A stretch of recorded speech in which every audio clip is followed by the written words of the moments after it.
করেছো আজকে তারই ফল পেতে যাচ্ছ। যে সারা বছর ভালো পরিশ্রম করেছো তার ফলাফল ভালো হবে এবং সে ভালো করেছো। আর যে শুধু ফাঁকি দিয়েছো তোমার গার্ডিয়ানকে, টিচারকে, তোমার বইকে, তারা কিন্তু তাদের প্রত্যাশিত রেজাল্ট করতে পারোনি। রেজাল্ট দেখে পুরস্কার না পেয়ে অনেকেই হয়তো কান্নাকাটি করবে।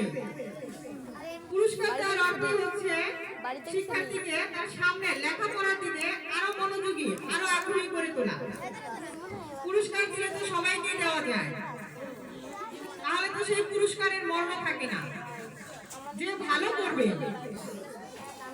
পুরস্কার তার জন্যই প্রাপ্য।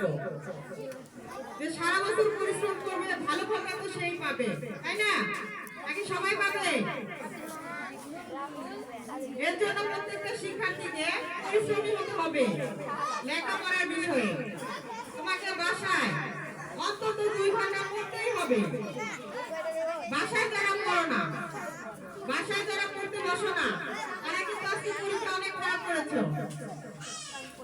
আর যারা বাসায় পড়ো, প্রাইভেট করো, কোচিং করো, স্কুলে পড়ো, আরবি পড়ো, তোমরা কিন্তু পড়ার মধ্যেই থাকো।